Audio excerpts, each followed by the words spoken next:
It was the morning of August 25th, 2017. A big storm, Hurricane Harvey, was about to hit Texas. Crystal McDowell sent a quick message to her ex-husband asking if he had enough drinking water for the kids. Then, she got in her black Mercedes and drove toward his house. She had plans that day, showing a house, getting things done, but she never showed up.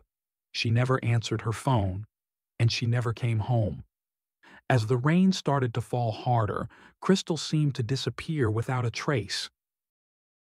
It would take hidden cameras, a child's quiet secret, and a terrible discovery in the woods to finally reveal the truth. This is the real story of Crystal McDowell, and the moment everything changed.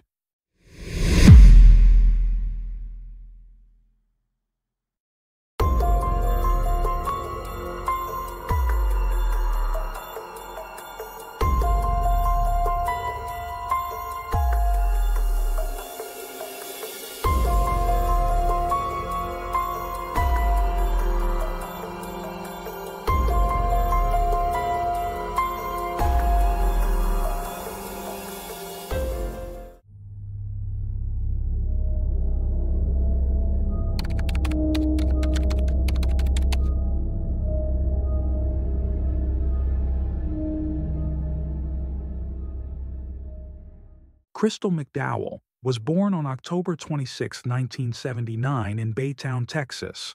Her early years were anything but easy.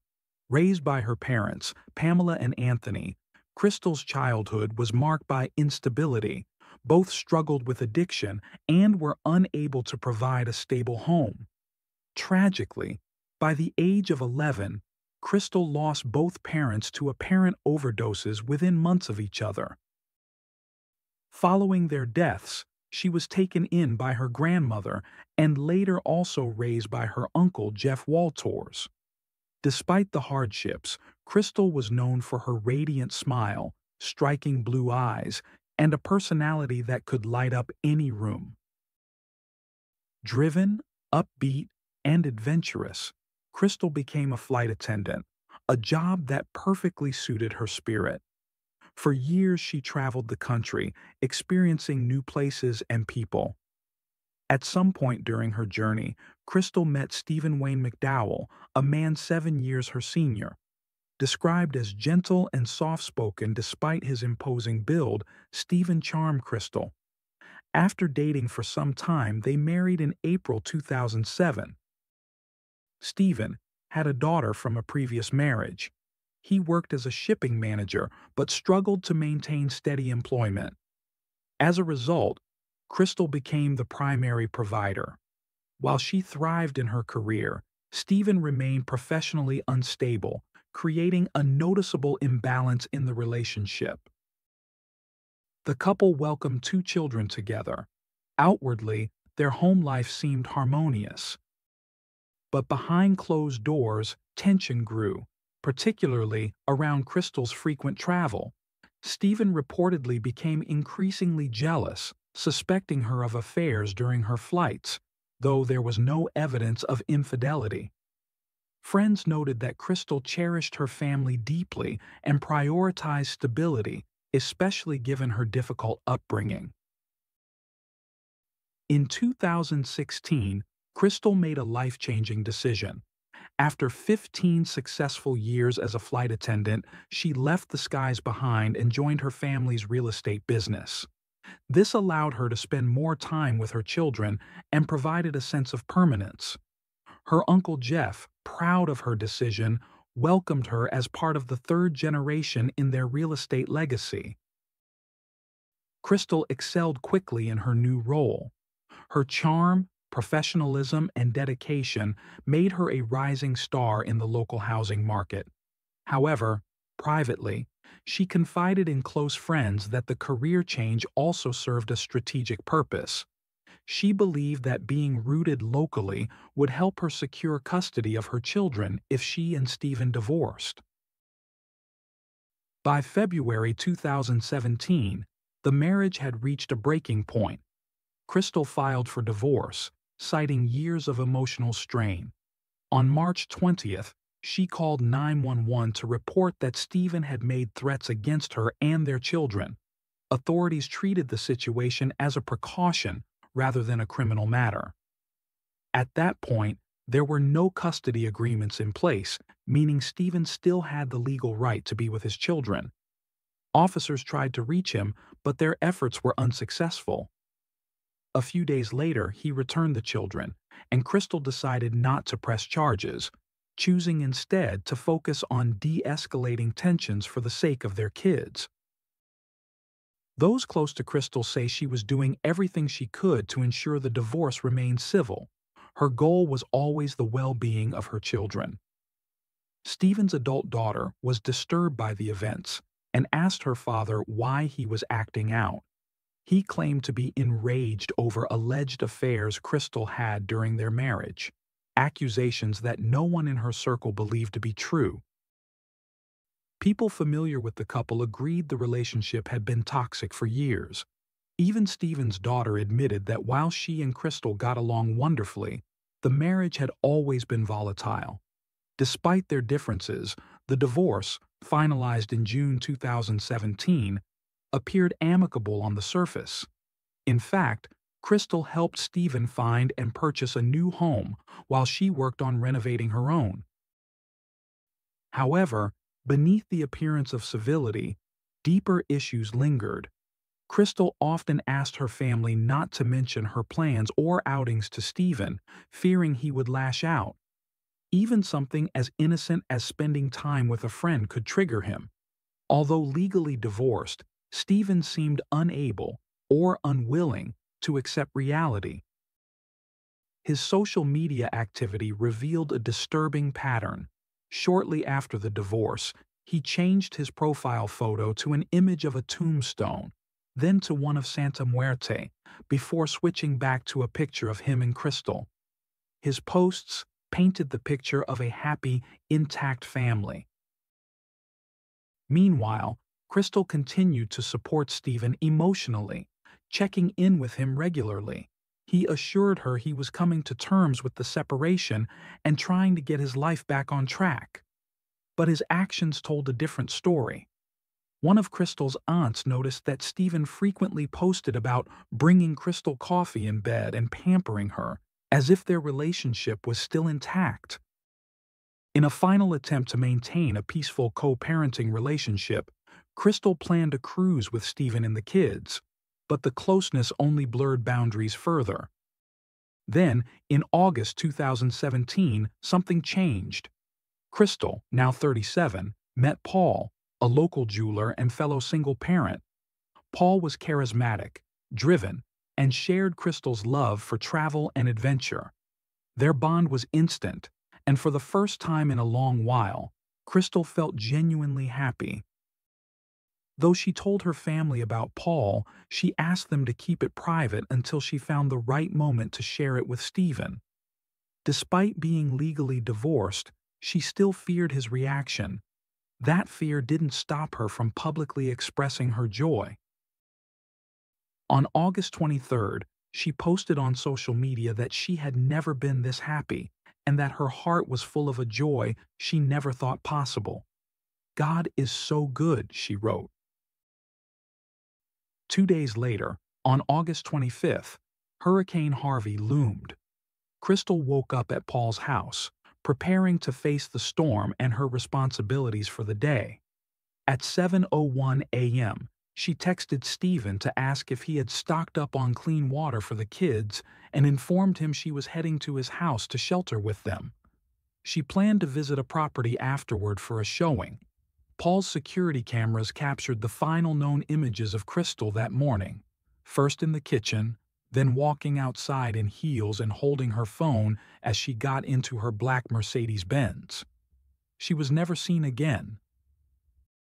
Later that day, Crystal's uncle Jeff became concerned. They worked closely in the real estate business and spoke regularly. He tried calling her multiple times to inform her that the showing had been canceled due to the storm. When she didn't respond, Jeff reached out to Stephen, who replied with a suspicious text reportedly sent from Crystal's phone at 9:30 a.m. saying she planned to pick up the kids and head to Dallas. Jeff immediately grew suspicious. Crystal never changed plans without letting him know, and her phone was her lifeline. Work, appointments, everything was managed through it. Something didn't add up. Fearing the worst, he contacted the police to report her missing before noon that same day. On August 26th, as floodwaters from Hurricane Harvey swept through Houston, Jeff and two family members confronted Stephen. Stephen claimed Crystal hadn't been to his house for over a week, but his daughter told Jeff otherwise. She had hugged her mother the day before. That same day, a sheriff's deputy visited Stephen's home for a welfare check. When authorities entered Stephen McDowell's home, they found not only Crystal's black dress in the washing machine, but also her purse and handbag, clear signs she had recently been there. For her uncle Jeff, who had helped raise her, it was undeniable. Stephen was involved in her disappearance. But the timing couldn't have been worse. Hurricane Harvey had devastated the region. Many law enforcement officers, first responders, and even district officials were dealing with flooded homes and emergency rescues. As a result, the investigation stalled before it could even begin. Desperate for answers, Jeff turned to the media, hoping to raise awareness and generate leads. But his efforts were drowned out, literally, by round-the-clock storm coverage. With days passing and no progress, he hired a private investigator, frustrated by the silence from local authorities. This move sparked backlash. The local police chief and district attorney strongly objected to an outside investigator entering Crystal's home, arguing that critical evidence could be compromised or destroyed. Tensions between the McDowell family, law enforcement, and even local media in Houston escalated. Refusing to back down, Jeff and Crystal's new partner, Paul, teamed up to raise a $15,000 reward for any credible information. They launched a social media campaign that finally drew public attention. But in the eyes of investigators, suspicion fell not only on Stephen, but also on Jeff and Paul. Despite Jeff's relentless search for Crystal, law enforcement treated him with skepticism. Whispers about his private life, namely his same-sex relationships, circulated in the conservative town of Baytown. Some believed those biases colored the way authorities viewed his involvement. The local police commander even dismissed Jeff's concerns in a national broadcast, calling him overly emotional and an obstacle to the case. Paul Hargrave wasn't spared either. After submitting to a polygraph with inconclusive results, his credibility was questioned. He worsened things in the investigators' eyes by sending surveillance footage from his home to news stations instead of turning it over directly to law enforcement. Paul defended his actions, saying he tried to provide the videos to the sheriff's office but felt ignored, so he took his case to the public to clear his name. And then there was Stephen. Despite his emotionally manipulative behavior, threatening self-harm if Crystal ever left him, he was seen by investigators as polite, helpful, and cooperative.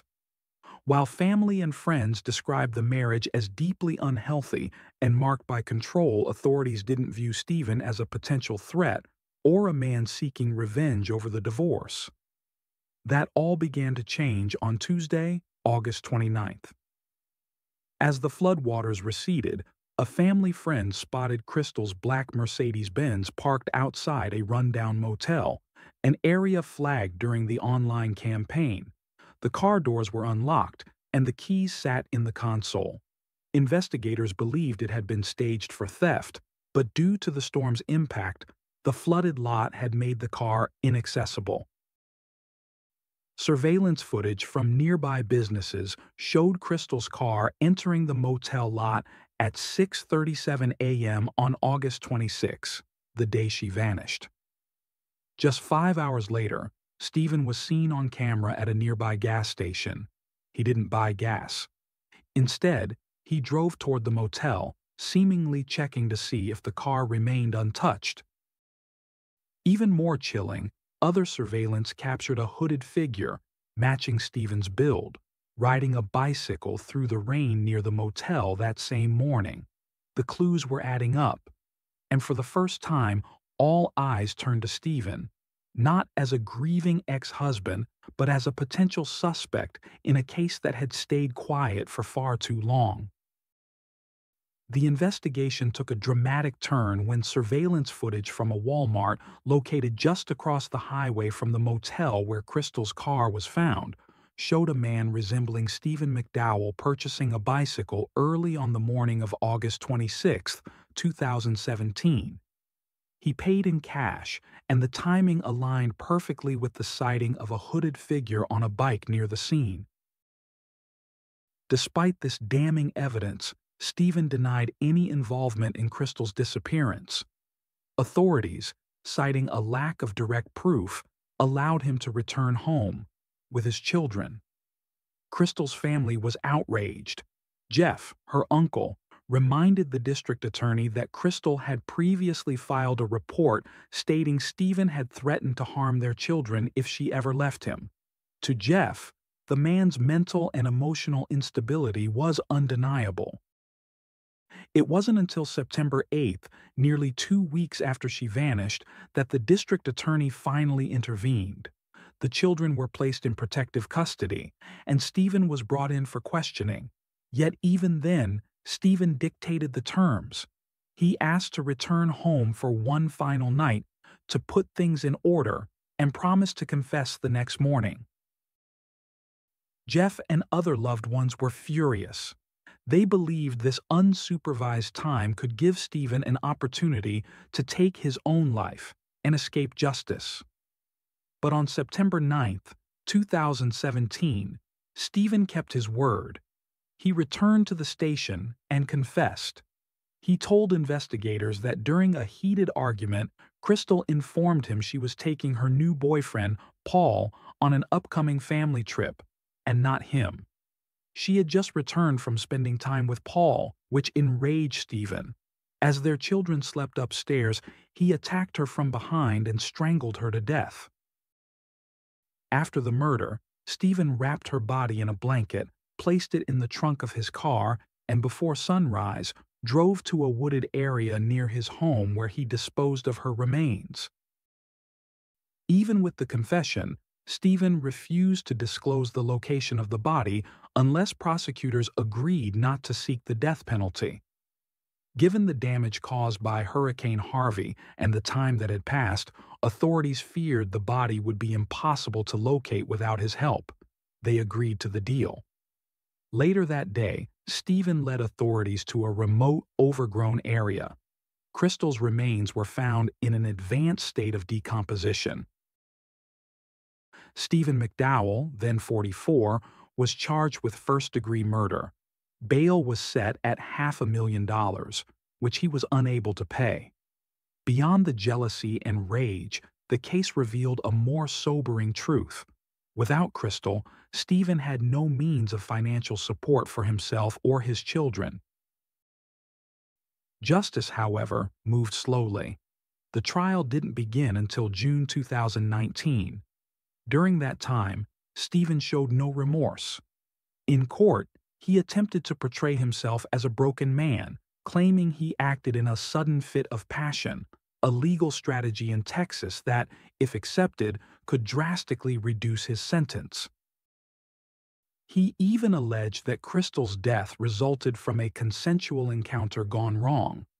But the prosecution dismantled this narrative, emphasizing the long-standing emotional abuse and control he had exerted throughout their relationship. Stephen's legal team tried to smear Crystal's reputation, introducing unverified texts and claims of infidelity. But those closest to her stood firm. They painted a very different picture. Crystal was vibrant, caring, and deeply committed to her children. They testified about the dysfunction and manipulation she endured for years. One of the most heartbreaking moments during the trial came when Mandy Avalos, Crystal's lifelong friend and guardian of her children, took the stand and shared something devastating. In December 2017, Maui, then just 5 years old, confided in Mandy that she was ready to reveal her secret. Mandy had no idea what to expect. Gently encouraging the girl to speak, she listened in shock as Maui described waking up the morning her mother vanished. She recalled hearing her parents fighting. She wandered past the bathroom and into the bedroom. There, she saw Stephen push Crystal onto the bed and place his hands over her nose and mouth. Maui stood at the edge of the bed as her mother looked at her, until her eyes stopped moving. Then Stephen turned to his daughter, told her to go upstairs, and warned her never to speak about what she saw. Mandy immediately alerted authorities. Maui was placed into trauma counseling, but the emotional wounds ran deep. Another key witness for the prosecution was Melissa Cherry, Crystal's cousin and close friend. She recalled helping Crystal move out of the home when tensions with Stephen became unbearable, and then helping her move back in when Stephen threatened to end his life if she didn't return. Cherry testified that after the divorce, Stephen continued to manipulate Crystal emotionally, even starving himself to make her feel responsible for his well-being. The day after Crystal went missing, Melissa and Jeff visited Stephen's home. He was pacing nervously, trembling, and crying. Maui told them she had seen her mom the day before, then pointed to a black dress in a closet and said, "The bad spirits took her." The scene was chilling. Melissa and Jeff immediately called the police from outside the home, begging them to remove Stephen from the children's lives, but their pleas were ignored. Melissa also testified about the family cruise Stephen had proposed, a last-ditch effort to stage a peaceful goodbye. Crystal reluctantly agreed, but made it clear, no threats, no manipulation, no harm. As the trip neared, another argument, this time over money, convinced her to cancel. She realized Stephen wasn't trying to say goodbye. He wanted to win her back. Then came one of the most damning testimonies. An inmate who had shared a cell with Stephen revealed that Stephen had confessed in detail to killing Crystal. The motive? A text message from another man. The inmate recalled Stephen saying he used zip ties to bind Crystal's hands after she died, a detail only the forensic team had previously confirmed. Texas Department of Public Safety officials confirmed other pieces of Stephen's confession. He told them Crystal had arrived early on the morning of August 25, 2017. They fought. She told him she never truly loved him and that he needed to move on. In a rage, he strangled her in the bedroom. The 5-day trial ended swiftly. In just 3.5 hours, the jury found Stephen McDowell guilty of first-degree murder. On September 10, 2019, he was sentenced to 50 years in prison. He must serve at least 25 before being eligible for parole, making his potential release date 2042. Crystal's family was devastated by what they saw as a lenient sentence. Her Uncle Jeff shouted in court that Stephen deserved worse. Others were frustrated, believing a life sentence or the death penalty should have been on the table. But those options had been taken off due to the deal Stephen struck in exchange for revealing where he had hidden Crystal's body. The family's biggest concern, however, wasn't the length of the sentence. It was the emotional toll on the children. Despite being surrounded by love, Maui and Madden had suffered an unimaginable loss. Crystal had always centered her life around them, and now they were left navigating trauma most adults couldn't bear. By 2020, Mandy Avalos, who had taken in the children immediately after Crystal's murder, was taking steps to adopt them legally. Some sources describe Mandy as Crystal's childhood best friend, while others claimed they had once been romantic partners. Regardless of their past, Mandy remained Crystal's most trusted person, and her devotion to the children was unwavering. Now that you've heard the full story, we want to know your thoughts. Do you think Stephen McDowell received the justice he deserved? Share your opinion in the comments. We're reading them all.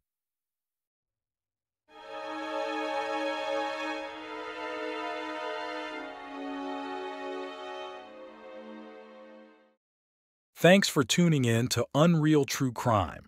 If you're intrigued by mysteries from around the world, check out our new channel, Latin Crimes, where we dive into the gripping true crime stories of Latin America. Don't miss out. Subscribe now for more thrilling investigations.